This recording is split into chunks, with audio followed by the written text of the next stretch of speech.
What's up, guys? People?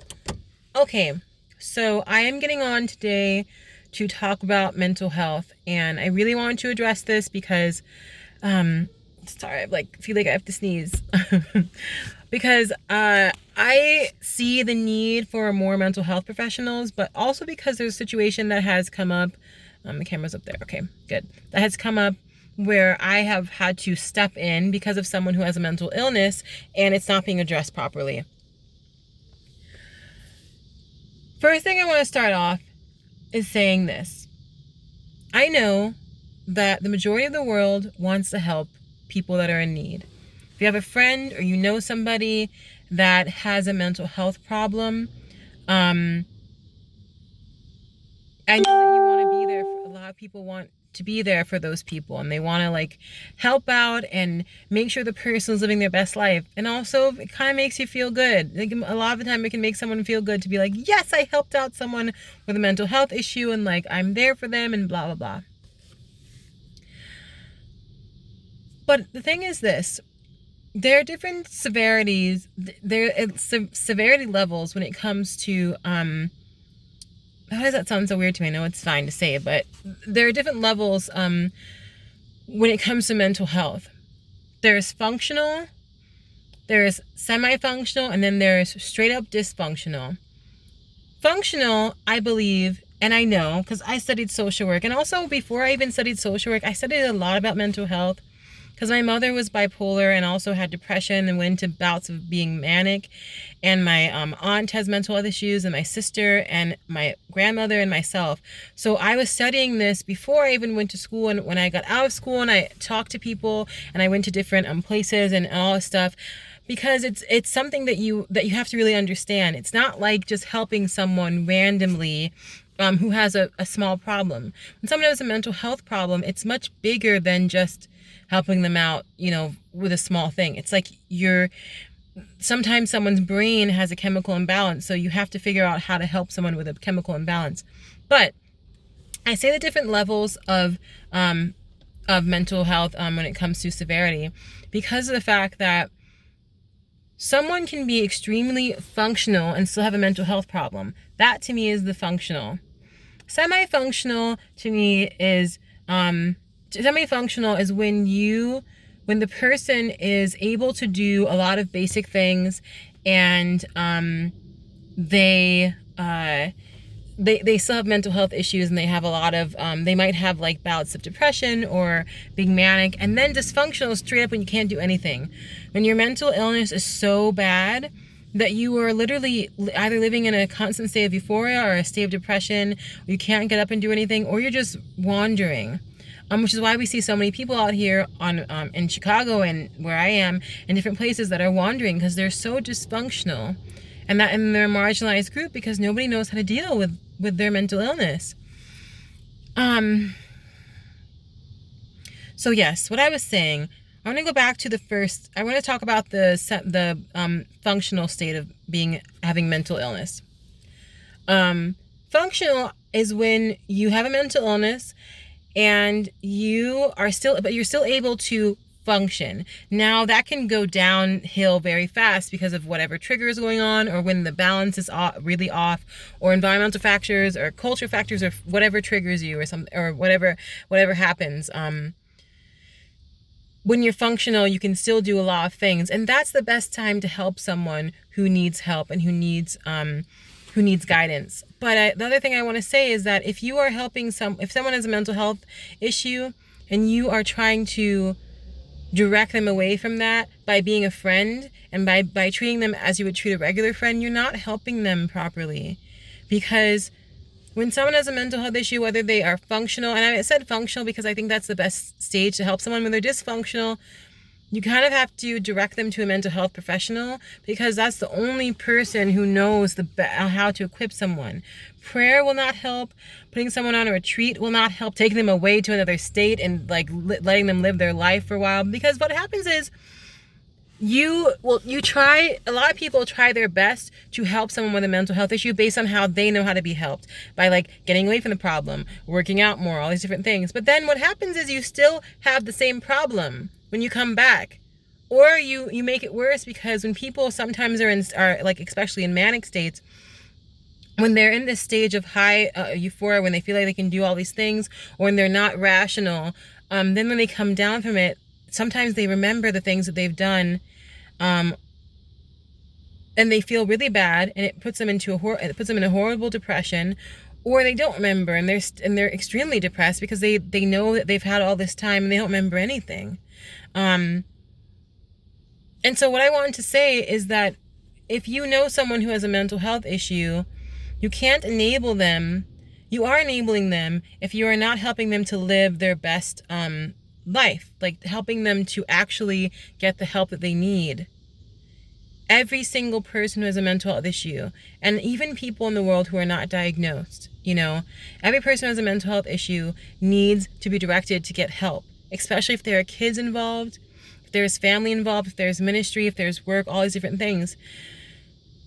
Because especially if you have a chemical imbalance, or you've just been, because of whatever genetics, you have more of a mental illness than everybody. Because I actually believe that everybody is slightly just mentally off, because society is so messed up, and the food that we eat and all these different things. But you want to direct people to get the help that they need. You can't just be there as a friend that's like, oh yeah, it's going to be fine, and listening all the time. Because if you're not a mental health professional and you haven't been trained how to listen to people properly, how to have empathy, and if you don't have empathy is not the same as sympathy. Sympathy is when you pat someone on the back and you like just rub their back. Empathy is when you say, I see you, I've been there too. That's what empathy is. But when people have these issues, you need to have empathy with them, because then you don't really know how to relate to them, because then you're just listening to them vent, and that's enabling them to bounce to every single person and burn bridges with whoever they want, until they get what they need out of a situation, because no one is actually saying like, hey, this is what's happening with you, and you're hurting these people.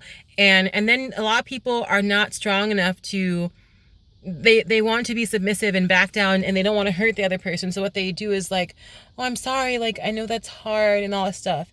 But the depths of someone's soul who wants to be healed does not need to hear, well, I know it's hard and all these different things. They need to hear, I know it's hard, I've been there, but we need to get you help.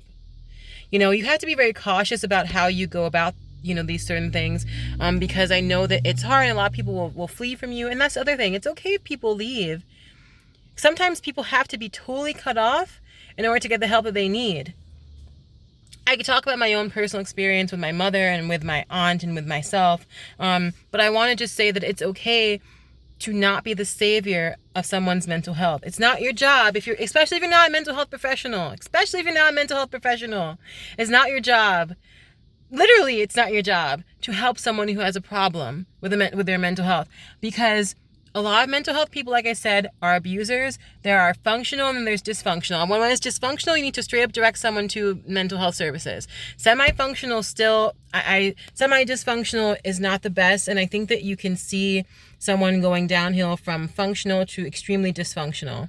And that's why I believe that if you're an enabler, you need to direct them to the services they need. And also not be a counselor. Because the other thing is that it's very hard to be...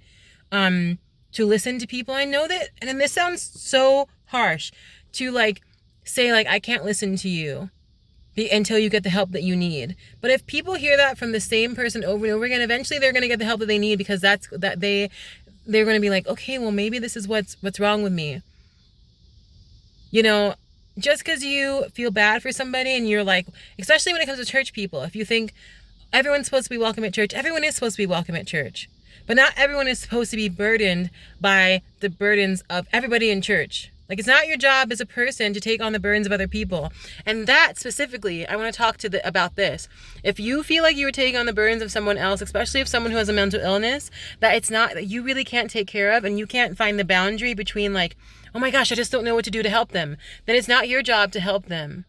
It's not your job to help them because you feel that everyone is deserving of help and all that stuff. Because it's not help when you're literally just like listening to them all the time, and you're not being strict about boundaries for yourself and for the other, and you're taking them with you to do these things to like say like, let's escape your problems, and let's escape all you've done. And then you don't tell them the realism of like the trauma that they've caused other people. And then you burn bridges with other people, and you're just like taking care of this other individual. And to me, that is just so...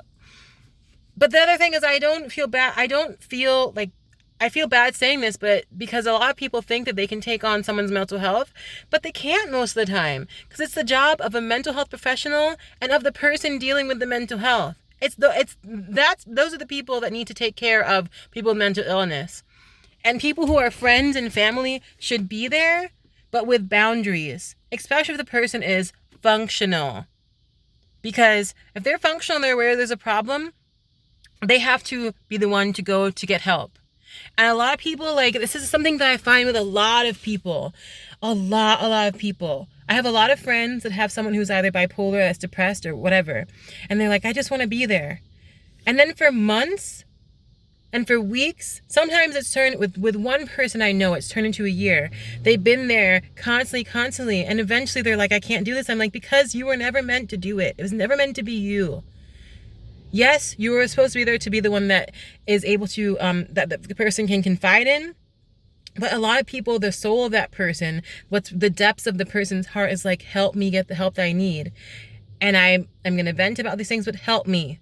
Like, even people don't say that. And your job as a friend, as a human being, is to help someone to get the services they need so they can live their best life, whether they have a diagnosed mental health or not. This is a very long video, but I just wanted to say this because I think that a lot of the times we think that we're supposed to be, especially if we've had some sort of religious background or some sort of cultural background or some sort of trauma in our lives that we have not healed, because we feel like we haven't had a savior, then we start being the savior to other people. A lot of people feel that they are supposed to help someone in need all the time, so they sacrifice themselves, they burn bridges with other people because they're like, no, I'm going to help this person at all causes, even if I don't know what to do. I'm going to keep doing what I know, because then we project. Those people project their own ways of dealing with things onto the person with mental health, and it messes up that person because it doesn't help them. And then for years and for months and weeks, this person isn't getting the help that they need, and it gets worse. Especially if there are kids involved. If there are kids or there's family or there are other people involved, you need to back up and direct them to a mental health professional. You need to do that because a life is at stake. And I want to say this in a very serious level, because when someone is functional, help them to get the help that they need. If they can get up and get clothes, like get dressed and all those different things, then you need to start telling them every single day that they are talking to you about their problems.